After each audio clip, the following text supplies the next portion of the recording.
Hi, magandang umaga po sa lahat. Ang video po na ito ay taken last year when our cousin visited here or helped us during my delivery with our bunso, Keita. And ito, tinuturuan ko si kuya na magsabi ng good morning pero wala siya sa mood.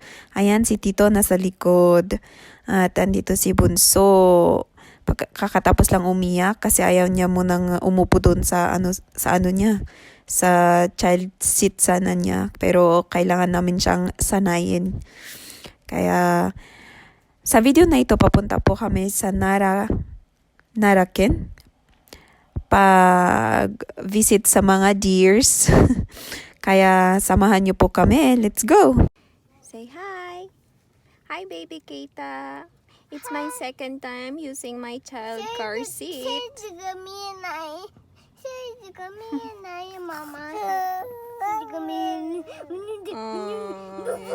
And this is my noisy brother. Ito, nag-stop over muna kami sa sa may convenience store, 7-Eleven. Ito nga mga paninda nila, may mga wine. Nag-stop over po kami para bumili ng ng tubig. Ayan, yan mga juice, mga drinks. Ayan, sa tubig.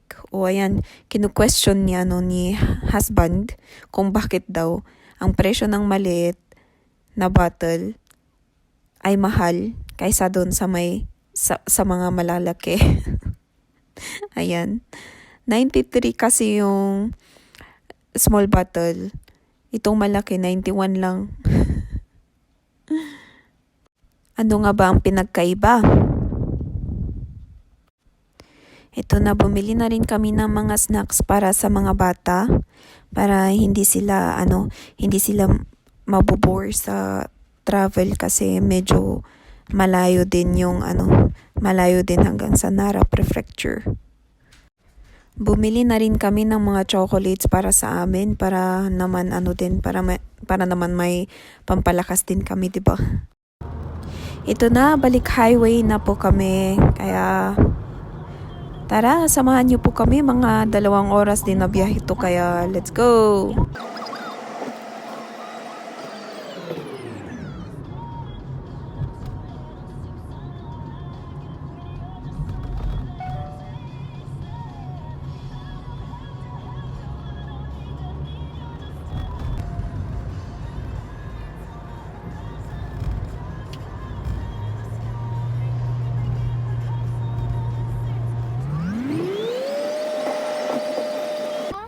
Ito na nga, nakarating na po kami sa Nara Park. Naghahanap na lang po kami ng dito ng parking. Ito na po yung parang entrance ng Nara Park. Walang masyadong nakikitang deers dito. Ayan na, nakipagtitigan na si Sarah.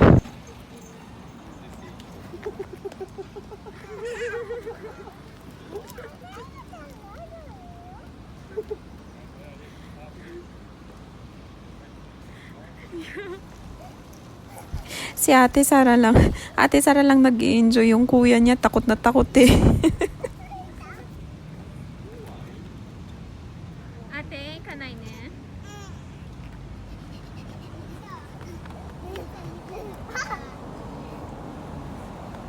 Ah, doko iko no? Kochi.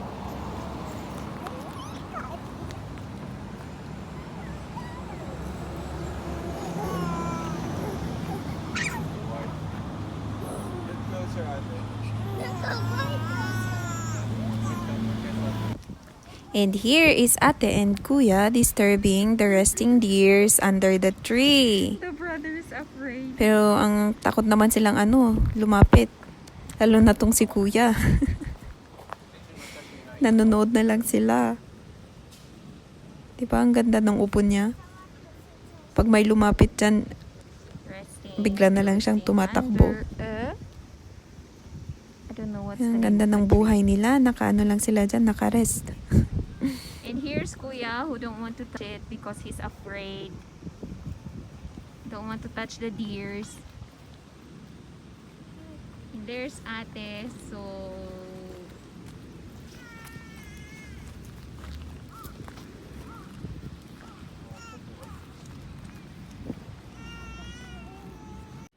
Ito na nga, tapos na po kami sa pag-view ng mga deers, pakipaglaro sa mga deers. Papunta na rin kami sa isa ding tourist destination dito sa loob din ng Nara Park. It's the Tudaiji Temple.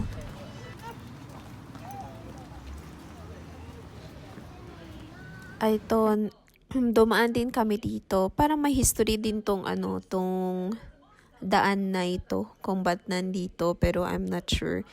Hindi ko hindi ko masyado at sinearch or tinanong kay hubby. Yan, si baby Keita, how many months old pa lang siya dito.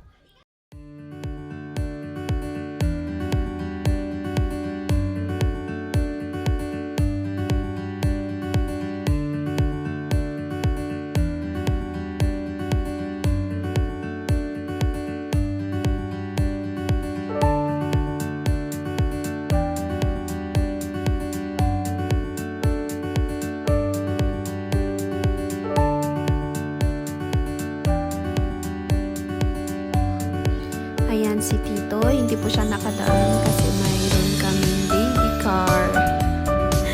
Kailangan niyang idaan dun sa may gilid.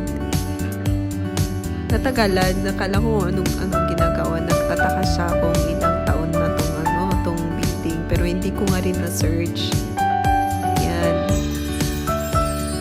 Tapos ito na nga pa, ito na yung daan. Ito na yung dadaanan namin. Siya na, papunta na Todaiji Temple. Ang temple na ito ay isa palang World Heritage kasi yung Buddha na nasa loob ay isa sa pinakamalaki na nagawa. Largest bronze Buddha na nagawa.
Palapit na kami sa may entrance.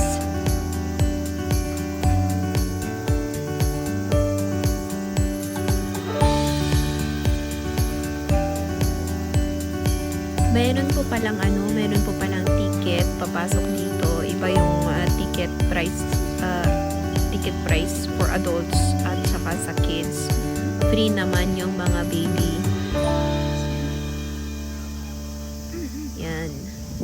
At saka, isa pang heads up pala, wala pong daanan ang dito. Wala pong daanan ang mga baby car. At yan nga, dahil sabi ko kanina na wala pong daanan ang baby car dito, si Tito ulit ang nagbuhat ng aming baby car para lang maipasok dyan sa may entrance. Diba?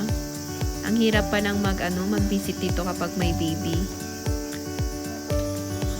Ayan na, nakapasok na kami. Tapos may sinisindihan dyan sa may harapan ng temple. At ayan yung temple. Ito ang itsura ng temple ground. Ayan. Meron pa dyan sa kabila. Exit natin. Ayan siya. Si Papa nagpipicture din. Ito namang si Kuya, sabing picturan, sumayaw na lang. Ay, asimay.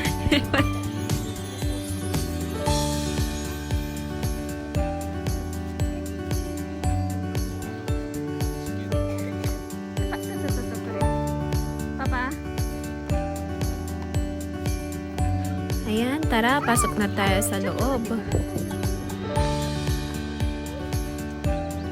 Dami tayo.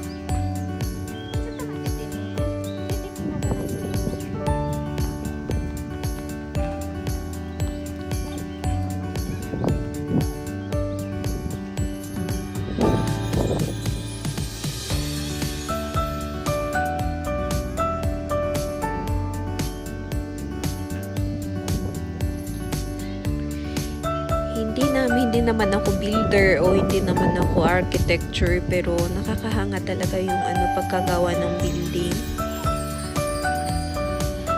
Yung architectural design.